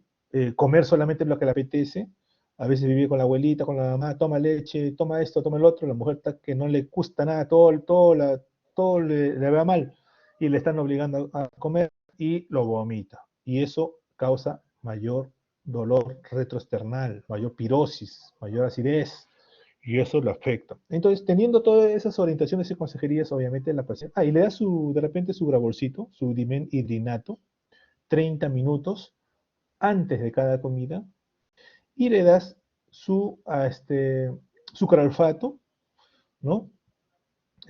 O si no, su ácido básico, ¿sí? Tipo Milanta, Citip, ¿ya? Que le vas a dar 30 minutos después de cada comida, ¿sí? Y en los momentos donde hay más acidez, en las mañanas y en las noches cuando se va a acostar, ¿no? Entonces, teniendo todas esas recomendaciones, todas esas recomendaciones, vamos a a ver que esta paciente, ¿no? Dice, doctor, he hecho todo lo que usted me ha pedido y no, prácticamente no ha funcionado. Ahora ya no como nada, ya no tomo nada y siento que me desmayo, siento que todo prácticamente está, se me ha, he bajado de peso. Entonces, primer criterio, hemoconcentración.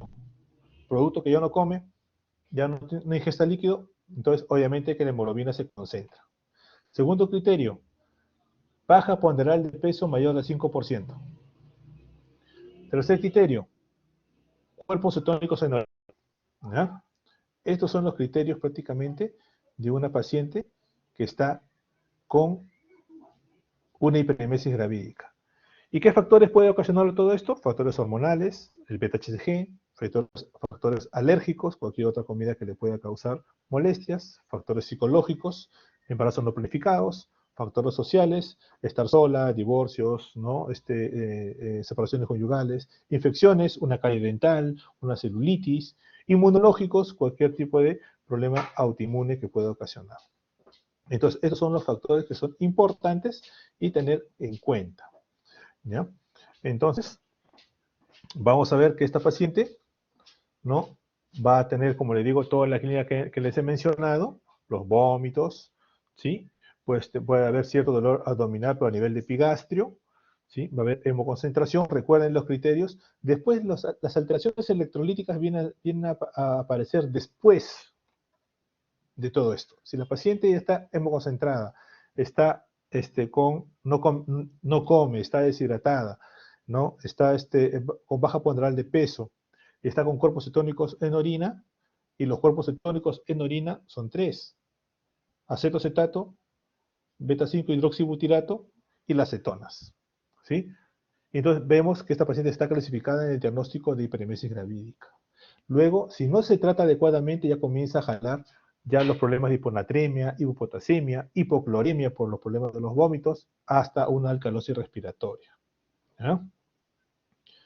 Entonces, recuerden que ya la clínica comienza a comprometerse, a ver mayor cetonuria, a ver mayor deshidratación, ¿no? A una hipovolemia, a una mayor hemoconcentración, a una pérdida de electrolitos, a una taquicardia, a una hipotensión y a una oliguria, que comienza a complicarse ya cuando la paciente no tiene un tratamiento adecuado.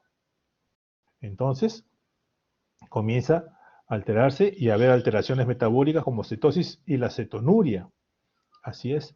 Entonces, dice, ¿por qué baja de peso la paciente? Obviamente, porque ya se acabó el ciclo aeróbico. ¿El ciclo aeróbico? ¿Cuál es el ciclo aeróbico? El ciclo aeróbico es la parte aeróbica, ¿no? El consumo de ATP, el consumo de energía, el consumo de glucosa, la glucólisis, la glucogenólisis, la gluconeogénesis. Al no haber glucosa, se va a la parte anaeróbica, el ciclo anaeróbico de Krebs. Y esto es el consumo de las grasas, ¿sí? Y el metabolismo final del consumo de los lípidos de las grasas es cuerpos cetónicos. Y eso hace que la paciente comience a bajar de peso, a tener cetosis y obviamente a tener alteraciones que va a arrastrar con las alteraciones hidroelectrolíticas. Así es. ¿Y cuáles son los diagnósticos diferenciales?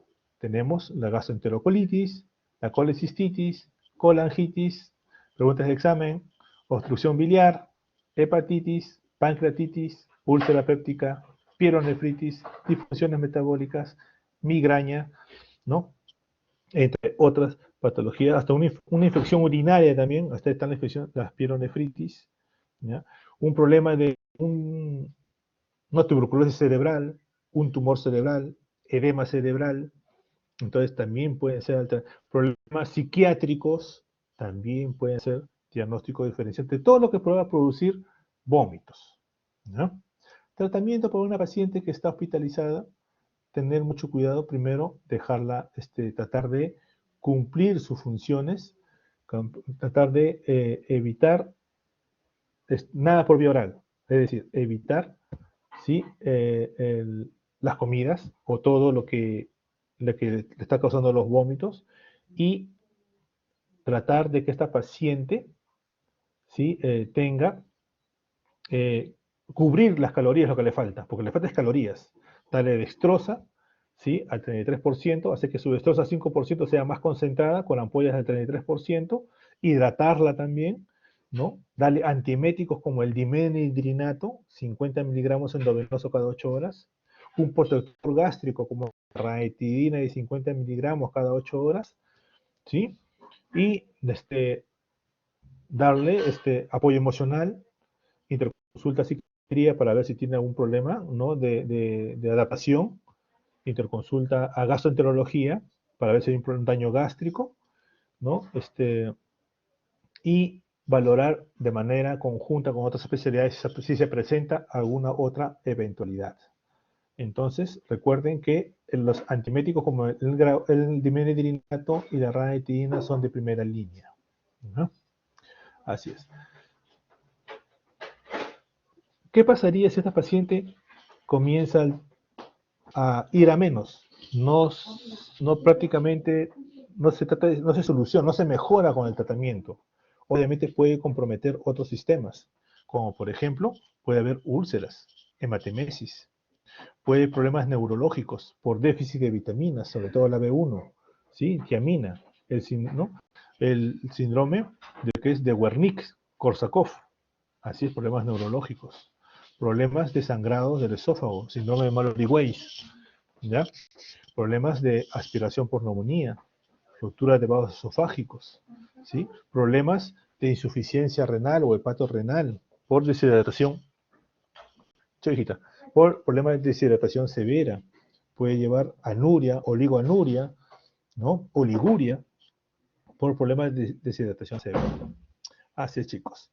No se preocupen, chicos, solamente lo que hemos mencionado acá en la exposición va a ser las preguntas del examen de lo que es, ¿sí? Hiperemesis gravídica, sobre todo lo que son criterios, sobre todo lo que son complicaciones, sobre todo lo que es diagnóstico diferencial y nada más, chicos. ¿Ya? La pregunta no va a estar muy rebuscadas. Si solamente lean las diapositivas, está todo aquí. Muy bien, chicos. Si hay alguna pregunta, encantado de poder resolverlos.